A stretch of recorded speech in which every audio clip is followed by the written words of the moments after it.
Inflation in the United States just jumped to 4.2%. That's the highest it's Oh been since no! 2023. And if your savings account isn't paying you anything close to that, your money is quietly losing value while you sleep. Let's do the actual math. Not the scary headline version, the real one. Inflation Oh is no! just the rate at which prices rise across the economy. The government tracks this every month using something called the CPI, the Consumer Price Index. It's basically a giant shopping cart of stuff regular people buy: groceries, gas, rent, healthcare. And every month, the Bureau of Labor Statistics checks how much more expensive that same cart got compared to a year ago. When the news says inflation is 4.2%, that means the stuff you bought a year ago for $100 now costs about $104.20. Same stuff. More money. Here's the actual 5-year picture.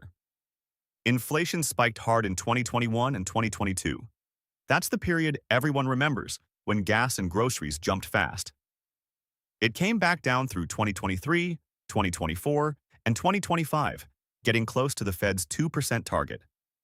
And then this year, it turned back up. 3.3% in March, 3.8% in April, and now 4.2% in May. That's 3 months in a row of acceleration. Why? Mostly one thing: energy. Gasoline prices are up over 40% year over year right now, largely tied to an oil price shock connected to the conflict with Iran. Energy alone accounted for more than 60% of the entire monthly price increase in May.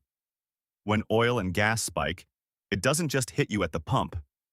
It raises the cost of shipping, manufacturing, and heating, and that cost shows up almost everywhere else a few months later. Here's what makes this sting more than the headline number. Your paycheck might be going up in dollar terms, but if prices are rising faster than your raise, your real wage, what your paycheck can actually buy, is going down. Recent data showed real wages slipping both for the month and over the past year. That's the part that doesn't show up when someone just tells you that you got a 3% raise this year. Congratulations, you got poorer in real terms. Here's the part that actually matters for your decisions. If you have money sitting in a checking account paying close to 0% interest and inflation is running at 4%, that money is losing about 4% of its real value every year, even though the number on the screen in your banking app never goes down.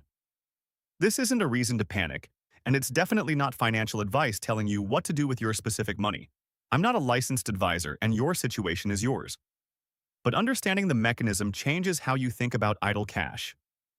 Money that isn't earning at least close to the inflation rate is shrinking in what it can actually buy, even while the number stays the same. 3 practical takeaways. 1. Check the actual number yourself once a month. bls.gov/CPI. It's free and it takes 30 seconds. 2. Compare that number to what your savings account is actually paying you. If there's a big gap, that's worth understanding, even before deciding what, if anything, to do about it. 3. An emergency fund should stay liquid and accessible no matter what. That's not the money you're trying to beat inflation with. This is about understanding the mechanism, not about chasing a return. If you've ever nodded along when someone said diversification or liquidity without actually knowing what they meant, that's exactly the next video. Subscribe so you don't miss it, and I'll see you there.